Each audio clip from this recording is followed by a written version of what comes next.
Hi guys, welcome back to Pierce Foundation. How are you? I expect you are very well. আজকে আমরা the study of poetry second পার্টে যেটা আলোচনা করব সেটা হচ্ছে যে শার্লাটানিজম এই টার্মটা আলোচনা করব এবং ইম্পর্টেন্স অফ পোয়েট্রি এটা নিয়ে আলোচনা করব। গাইজ এখানে আশা করছি তোমরা ফার্স্ট পার্টটা দেখেছো এবং এনজয় করেছো। আর লাইক শেয়ার এবং কমেন্ট করবে যেন সবাই এই তথ্যগুলো পেতে পারে, তোমার বন্ধুদের মাঝে বেশি বেশি করে করবে, ঠিক আছে? এবং যারা তোমাদের জুনিয়র আছে তাদেরকেও সাজেস্ট করবে যেন তথ্যগুলো দেখে, ঠিক আছে? এ হচ্ছে ব্যাপার। তো চলো কথা না বাড়িয়ে চলে যাই যে শার্লাটানিজম, যে ম্যাথিউ আর্নল্ডে শার্লাটানিজম এই টার্মটা ব্যবহার করেছেন দ্য স্টাডি অফ পোয়েট্রিতে, সেই বিষয়টা নিয়ে আজকে কথা বলি আমরা।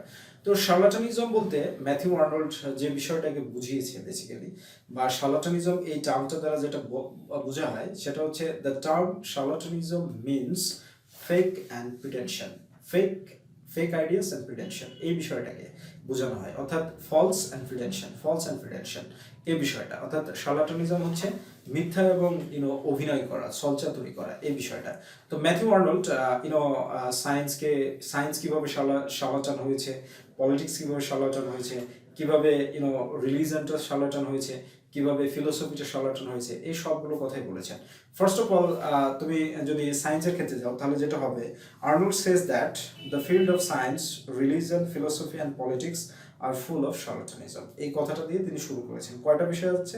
Science, religion, philosophy and politics, এই সবই শার্লাটানিজমে পরিণত হয়েছে। তো প্রথম নম্বর বিষয় হচ্ছে যে রিলিজনটা কিভাবে শার্লাটানিজমে পরিণত হচ্ছে।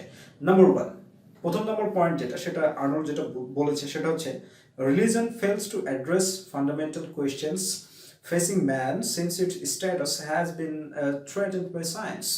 Okay, one second. কি বলছে? রিলিজনটা ব্যর্থ হয়েছে কি করতে? To address fundamental questions. এখানে অ্যাড্রেস বলতে অ্যাকচুয়ালি মানুষকে অ্যান্সার দিতে ব্যর্থ হয়েছে ফান্ডামেন্টাল কোয়েশ্চেন্সগুলো, যেগুলো মানুষ ভিক্টোরিয়ান পিরিয়ডে মোকাবেলা করছিল বা মুখোমুখি হচ্ছিল। Since its status has been threatened by science, আর এই কারণে বিজ্ঞানের দ্বারা এর স্ট্যাটাস, এর মর্যাদা, এর যে বিষয়টা সেটা কি হয়েছে? থ্রেটেন্ড, হুমকির মুখে পড়েছে, রাইট? এবার দ্বিতীয় নম্বর বলছে যে আর্নল্ড কি বলছে, যে according to Matthew Arnold, religion places meanings on facts which are being proved to be incorrect and false. অর্থাৎ রিলিজন যে শাব্দিক ব্যাখ্যা করছে কোনো কিছু, সে বিষয়গুলো কিসে পরিণত হয়েছে? ইনকারেক্ট অ্যান্ড ফলসে পরিণত হয়েছে। ওকে, তো এরপরে চলে আসি আমরা যে সায়েন্স কিভাবে শার্লাটানিজম ম্যাথিউ আর্নল্ডের মতে। According to Matthew Arnold, science is being falsely presented as the new arbiter of knowledge. কি বলা হচ্ছে? ম্যাথিউ আর্নল্ডের মতে science is being falsely presented, বিজ্ঞানকে মিথ্যাভাবে উপস্থাপন করা হচ্ছে as the new arbiter of knowledge. Arbiter শব্দের অর্থ হচ্ছে শক্তিমান, ধীশক্তি সম্পন্ন, ক্ষমতা, অর্থাৎ বিজ্ঞানকে জ্ঞানের ধীশক্তিমান একটা শাখা হিসাবে মিথ্যাভাবে উপস্থাপন করা হচ্ছে, যার কারণে বিজ্ঞানটা কি হয়ে গেছে? শার্লাটান হয়ে গিয়েছে, ঠিক আছে? এরপরে 3 নম্বরে চলে আসি যে ফিলোসফিকেও ম্যাথিউ আর্নল্ড কিন্তু শার্লাটান বলেছেন।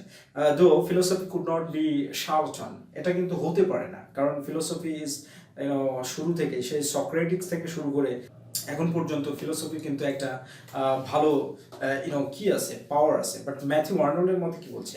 According to Matthew Arnold, philosophy is incapable of providing moral and spiritual sustenance to man since it is itself grappling with unresolved questions and problems. তাহলে ম্যাথিউ আর্নল্ড কি বলছে এখানে? দেখো যে philosophy is incapable of providing, philosophy হচ্ছে অক্ষম, দিতে অক্ষম, মোরাল অ্যান্ড স্পিরিচুয়াল সাস্টেন্যান্স। এখানে সাস্টেন্যান্স শব্দের অর্থ হচ্ছে উপাদান, পুষ্টিগুণ। মানুষ যে আত্মিক এবং নৈতিক পুষ্টিগুণ চায় বা যে উপাদান চায়, সেগুলো ফিলোসফি দিতে পারছে না মানুষকে। কেন দিতে পারছে না? সিন্স, কারণ ইট ইজ ইটসেলফ গ্র্যাপলিং, এটা জর্জরিত। ফিলোসফিটা কি হয়ে গেছে? জর্জরিত হয়ে গেছে। কিসের দ্বারা জর্জরিত হয়েছে? With unresolved questions and problems.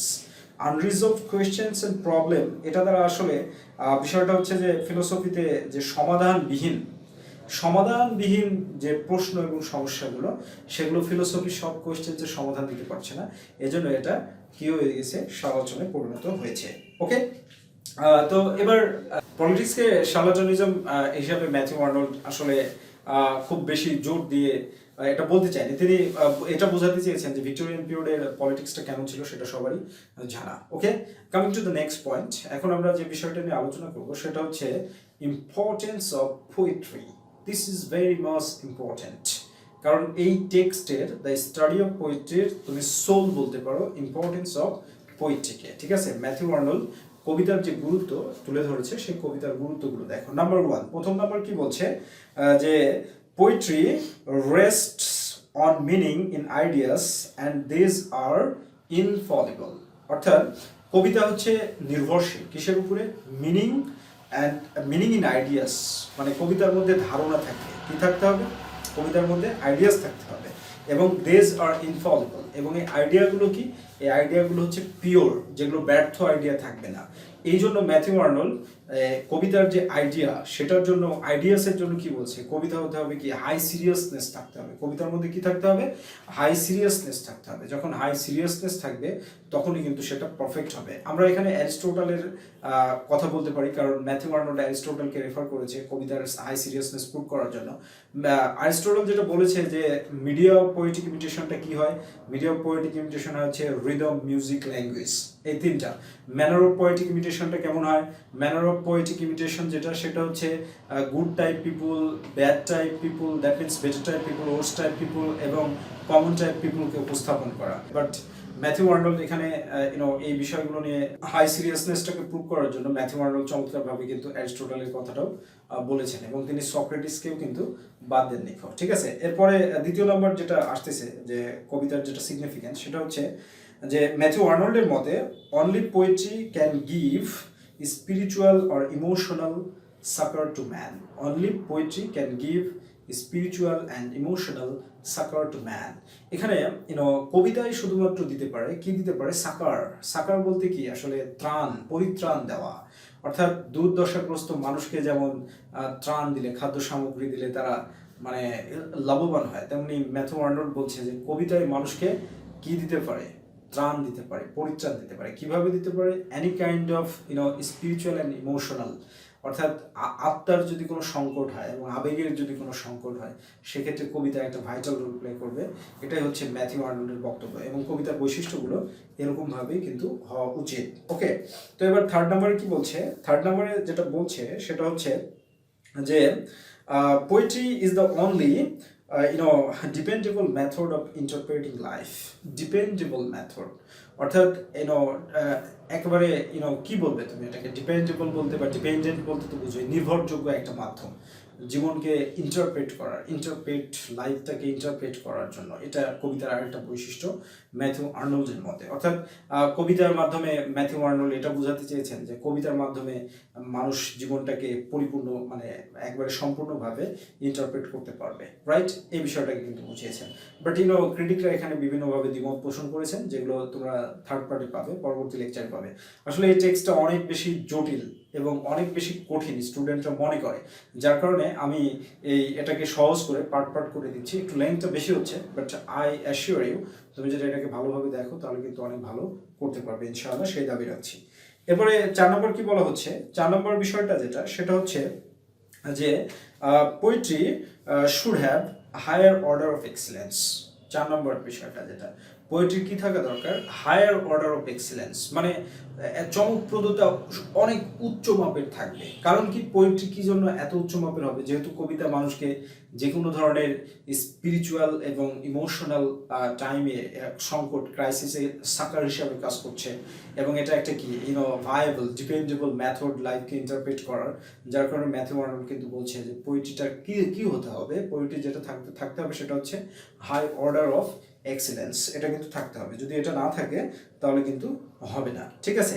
তো এই হাই অর্ডার অফ এক্সিলেন্স, এই বিষয়টাকে ম্যাথিউ আর্নল্ড এখানে দুইটা মত দিয়েছেন, যে হাই অর্ডার অফ এক্সিলেন্সটা কি, মানে কিভাবে পোয়েট্রি মেনটেন করতে পারবে, বা কবিতা কিভাবে হাই অর্ডার অফ এক্সিলেন্সটাকে পিক আপ করতে পারবে, ঠিক আছে? এর জন্য কি বলছে, যে ম্যাথিউ আর্নল্ড বলছে যে কবিতায় কি করতে হবে, যে poetry should maintain higher standard than other disciplines. Other ডিসিপ্লিনসের চাইতে হায়ার স্ট্যান্ডার্ড মেনটেন যদি কবিতা করতে পারে, তাহলেই কবিতা হাই অর্ডার বা হায়ার অর্ডার অফ এক্সিলেন্সটাকে প্রিজার্ভ করতে পারবে। আদার ডিসিপ্লিনস এখানে বলতে কি বোঝানো হচ্ছে, আদার ডিসিপ্লিনস বলতে বোঝানো হচ্ছে রিলিজন, সায়েন্স, ফিলোসফি, পলিটিক্স, এগুলোর চাইতে বেশি কি হতে হবে, ব্যালেন্সড হতে হবে এবং স্ট্যান্ডার্ড হতে হবে, তাহলে কবিতা এটাকে কি করতে পারবে, ধরতে পারবে। দ্বিতীয় নম্বর যেটা বলছে সেটা হচ্ছে যে poetry should be just by strict parameters than other subjects.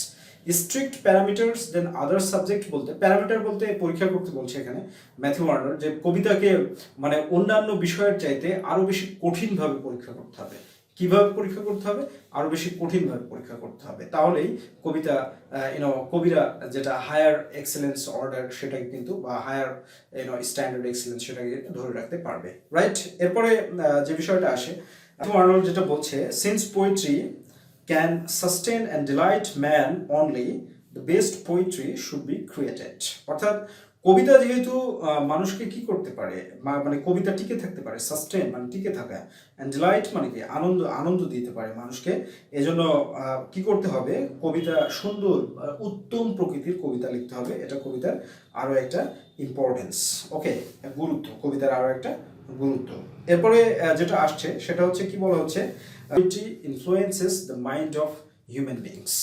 Poetry কি করে থাকে, মানুষের মনটাকে ইনফ্লুয়েন্স করে থাকে, মাইন্ড অফ হিউম্যান বিংস, এই মনটাকে ইনফ্লুয়েন্স করে থাকে। আর এই জন্য ম্যাথিউ আর্নল্ড রিডারদেরকে কিছু পরামর্শ দিচ্ছে এখানে, যেহেতু তোমাদের মনটা ইনফ্লুয়েন্স হয়ে থাকবে, এই জন্য তোমাদের ফার্স্ট কি করতে হবে, ইউ হ্যাভ টু জাজ দ্য পোয়েট অ্যান্ড পোয়েট্রি, যে তুমি বেনিফিটেড হচ্ছ কিনা, এটা একটা বিষয়। দ্বিতীয় নম্বর যেটা করতে হবে সেটা হচ্ছে যে শুধু জাজ করলেই হবে না, ইউ হ্যাভ টু জাজ the calibre or ability of the poet and poetry. তোমার কিন্তু কবিতা এবং কবির যোগ্যতাটাকেও জাজ করতে হবে। এবং 3 নম্বর পয়েন্টে যেটা বলা হচ্ছে সেটা হচ্ছে যে you have to accept the right one and you have to reject the wrong one. অর্থাৎ ভালো কবিতাটা তোমাকে অ্যাকসেপ্ট করতে হবে এবং খারাপ কবিতাটা তোমাকে রিজেক্ট করতে হবে। এই কথাটা কিন্তু ম্যাথিউ আর্নল্ড এখানে বলছে ইম্পর্টেন্স অফ পোয়েট্রিতে, রাইট? তো ইম্পর্টেন্স অফ পোয়েট্রি এটা তোমরা সুন্দরভাবে বুঝতে পারলে। হোয়াট, এখন আমরা একটা বিষয়ে চলে আসি, যে ইভ্যালুয়েশন এন্ড জাজমেন্টের জন্য ম্যাথিউ আর্নল্ড 3টা পয়েন্টের কথা বলেছে কবিতার ইভ্যালুয়েশন এন্ড জাজমেন্টের জন্য। ফার্স্ট নম্বর সেটাকে যেটা বলা হচ্ছে সেটা হচ্ছে একটা পার্সোনাল এস্টিমেট থাকতে হবে। কি থাকতে হবে? পার্সোনাল এস্টিমেট, অর্থাৎ কবিকে ব্যক্তিগতভাবে মূল্যায়ন করতে হবে। সেকেন্ড নম্বর সেটা হচ্ছে যেটা থাকতে হবে সেটা হলো হিস্টোরিক্যাল এস্টিমেট থাকতে হবে। হিস্টোরিক্যাল এস্টিমেট এটা দ্বিতীয় নম্বর। এবং তৃতীয় নম্বর সেটা হচ্ছে রিয়েল এস্টিমেট। এই রিয়েল এস্টিমেটটার জন্যই ম্যাথিউ আর্নল্ড টাচস্টোন মেথডটাকে প্রয়োগ করেছে। আমি খুব সুন্দরভাবে শেক্সপিয়ার, মিল্টন, ডান্টি এবং আরও 3-4টা কোটেশন নিয়ে দ্য স্টাডি অফ পোয়েট্রি এখান থেকে কালেক্ট করে তোমাদের টাচস্টোন মেথডটা চমৎকারভাবে ক্লিয়ার করে দেবো, ঠিক আছে? আর আজকের লেকচারটা এখানে শেষ করছি। এবং আরও হোয়াট সুন্দরভাবে যেন তোমরা বুঝতে পারো, যেন চসার সম্পর্কে কী বলেছে, বার্নস সম্পর্কে কী বলেছে, রোমান্টিক্সদের সম্পর্কে কী বলেছে, সবগুলো নিয়ে বিস্তারিতভাবে আলোচনায় থাকবে। টিল দেন, আল্লাহ হাফিজ।